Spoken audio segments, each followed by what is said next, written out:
মহাবিশ্ব কিভাবে উৎপত্তি হয়েছে।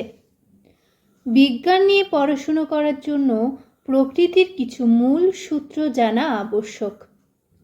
যারা এই প্রবন্ধটি পড়ছেন তাদের জন্য ডপলার ক্রিয়া বোঝা অত্যাবশ্যক। যদি কেউ তা না জেনে থাকেন তবে তাদের জন্য উচ্চ মাধ্যমিক পদার্থবিজ্ঞানের প্রথম পত্র বইয়ের শেষ 3 অধ্যায় পড়া বাধ্যতামূলক। তবু যদি পড়তে না চান তবে আমার কথা বিশ্বাস করুন।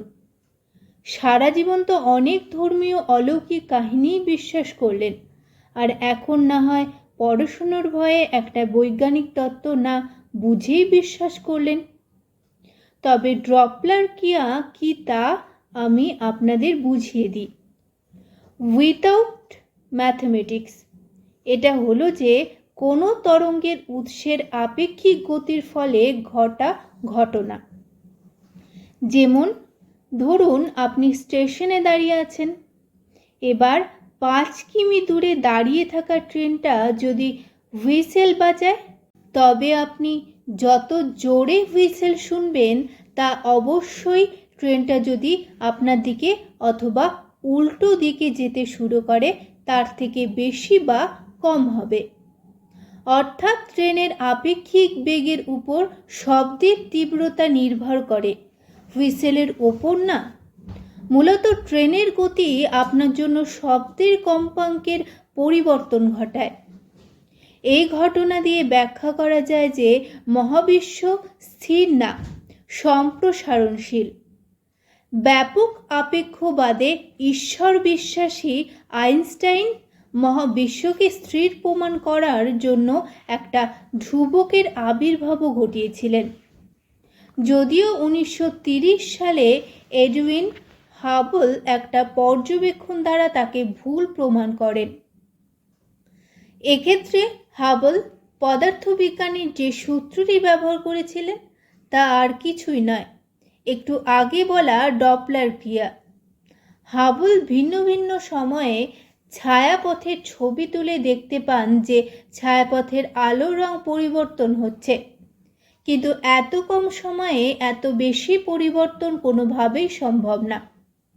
আর এর একমাত্র ব্যাখ্যা হচ্ছে আমাদের ছায়াপথের সাপেক্ষে অন্য ছায়াপথগুলোর আপেক্ষিক গতি।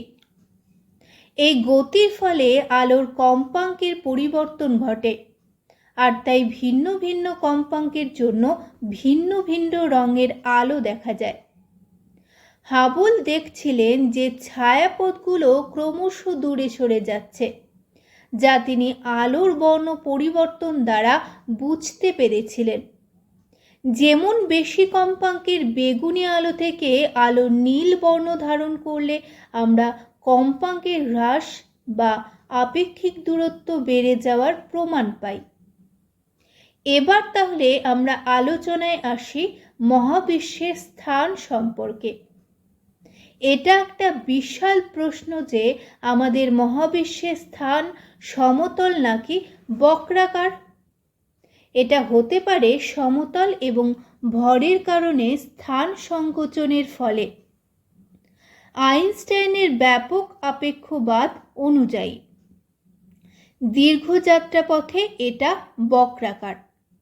ধরি আমরা একটা দ্বিমাত্রিক রেখা টানতে শুরু করলাম, যা অনেক দূর পরপর অল্প অল্প করে বাঁক খেতে থাকলো, ফলে এটা নিশ্চিত করে বলা যায় যে অসীম দৈর্ঘ্যের ওই রেখা অবশ্যই কোনো এক সময়ে আবার ওই রেখার প্রাক পথে এসে মিলিত হবে। আর আমরা হয়তো অমন কোনো এক গোলক ধাঁধাতে বন্দি যেখানে ত্রিমাত্রিক জগতের বাসিন্দারা আরও অধিক মাত্রা দেখতে পায় না, তাই মহাবিশ্ব সর্বদা আমাদের কাছে ত্রিমাত্রিক দৃষ্টিভঙ্গি দ্বারা সীমাবদ্ধ। অনেক কসমোলজিস্ট মনে করেন আমাদের ছায়াপথগুলো একই জায়গায় আসে, যদিও স্থানের বর্ধন ঘটছে। ব্যাপারটাকে একটা বেলুনের সাথে তুলনা করা যায় যেখানে অনেকগুলো ফুলকি আছে।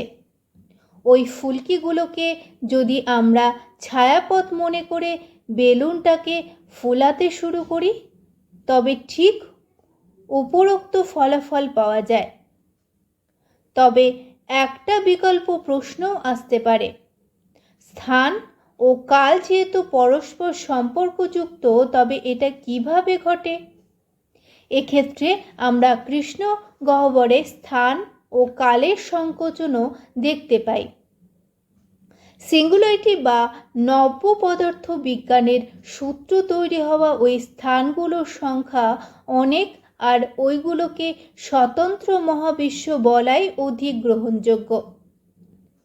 ব্ল্যাক হোল হয়তো আমাদের ওই ভিন্ন ভিন্ন মহাবিশ্বের সংযোগস্থল। এক্ষেত্রে ব্যাপারটাকে পাম্প ছাড়া ফুটবলের সাথে তুলনা করা যায়, যেখানে এক অংশের ট্যাপ খেলে অন্য অংশ ফুলে ওঠে। সে যাই হোক, বিগ ব্যাংকে যদি আমরা সৃষ্টির শুরু ধরে নেই, তবে দ্বিতীয় আরেকটি প্রশ্ন আছে, আর তা হলো শূন্য থেকে সৃষ্টি হওয়া মহাবিশ্বের আগে তবে কি ছিল? এর উত্তর পাওয়া যায় বিভিন্ন ধর্মগ্রন্থ থেকে, আর তা হলো ঈশ্বর, খোদা বা ভগবান ছিল, যে কিনা মহাবিশ্ব সৃষ্টি করেছিল। এটাই হলো ধর্মের মহত্ব। বিজ্ঞান যেখানে শেষ, ধর্মের সেখানে শুরু। এ ব্যাপারে কুরআন শরীফে স্পষ্ট বলা আছে, মানুষের জ্ঞান যেখানে শেষ, আল্লাহর জ্ঞান সেখানে শুরু। তবে এটা আসলে কোনো জবাব নয়, এটা হলো প্রশ্নটাকে ফ্যাসিবাদী কায়দায় অবদমন করা। আরও সহজভাবে বললে, একটা রহস্যকে অন্য আরেকটি রহস্য দ্বারা প্রতিস্থাপন করা এবং সেই রহস্য সম্পর্কে প্রশ্ন করাও নিষিদ্ধকরণ। সুতরাং চলুন আমরা প্রশ্ন চালিয়ে যাই। ঈশ্বর যদি শূন্য হতে আসতে পারে, তবে মহাবিশ্ব কেন শূন্য হতে আসতে পারে না? তারা বলে যে ঈশ্বর সর্বদা বিরাজমান, তবে মহাবিশ্ব কেন সর্বদা বিরাজমান নয়? আমরা হয়তো বারবার সৃষ্টি আর ধ্বংসের একটা চক্রে আবদ্ধ। বিগ ব্যাং ঘটার পর থেকে পদার্থবিদ্যা বাদে আর কোনো সূত্রই মহাবিশ্বের উপর আধিপত্য বিস্তার করতে পারে না। সুতরাং যদি আমরা ধরেও নিই যে ঈশ্বর হলেন সর্বশ্রেষ্ঠ পদার্থবিজ্ঞানী, তবুও তার সীমাবদ্ধতা রয়েছে, যার প্রমাণ আমরা পাই কোয়ান্টাম মেকানিক্সে। আর এ কারণে ঈশ্বর বিশ্বাসী মহাবিজ্ঞানী আইনস্টাইনও কোয়ান্টাম মেকানিক্সে মেনে নেননি।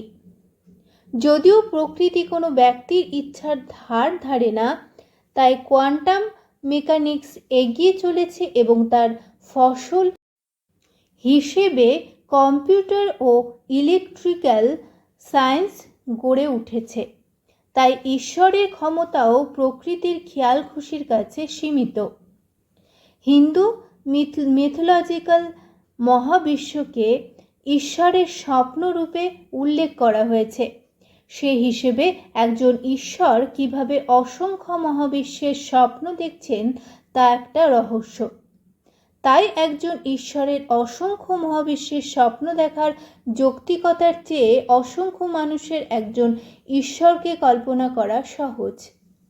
আর তাই প্রকৃতির নিয়মকে কারো স্বপ্নের কাছে যেমন অনুমতিও নিতে হয় না, তেমনি কারো সিঙ্গার ফুতে তা ধ্বংস হওয়ার জন্য অপেক্ষা করতে হয় না।